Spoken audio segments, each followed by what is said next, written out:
విద్యార్థులకు తెలుగు భాషా దినోత్సవ శుభాకాంక్షలు.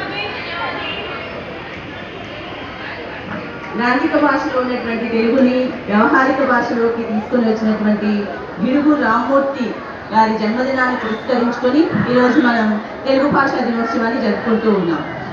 మన తెలుగు భాష గొప్పతనాన్ని మాటల్లో చెప్తే అది సాధ్యమయ్యేది కాదు. మన తెలుగుని అజంతా భాష అని కూడా అంటారు.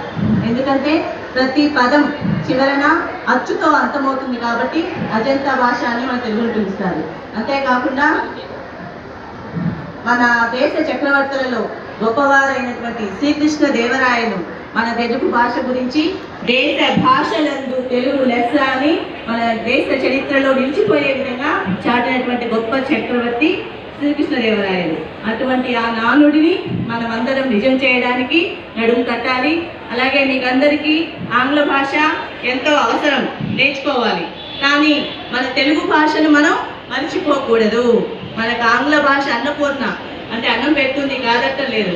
కానీ మన తెలుగు భాష మన కన్న తల్లి లాంటిది. మనకి జన్మనిచ్చి పెంచి మనకు మాతృభాష మనం అమ్మ ఒళ్ళోనే నేర్చుకున్నాం. అటువంటి ఆ మాతృభాషను మనం మర్చిపోకూడదు.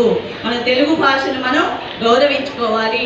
చాలామంది ఇప్పుడు పిల్లలకి తెలుగు చదవటం రాయటం కూడా సరిగ్గా రావట్లేదు. కాబట్టి దయచేసి మన మాతృభాష మన తెలుగు భాషని చక్కగా చదవడం రాయడం నేర్చుకొని మన జాతి గౌరవాన్ని నిలబెట్టవలసిందిగా కోరుతూ ఉన్నాను.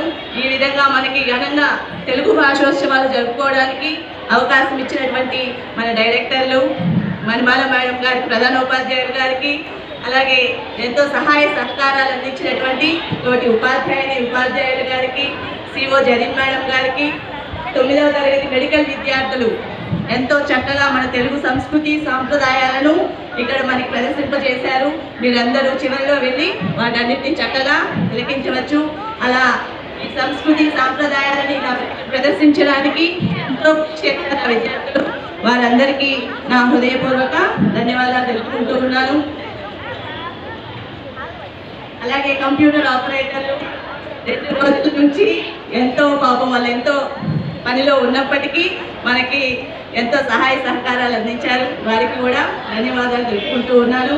ఒక్కసారి అందరం దేశ భాషలందు తెలుగు లెస్స అని గట్టిగా చెప్దామా? దేశ భాషలందు తెలుగు లెస్స.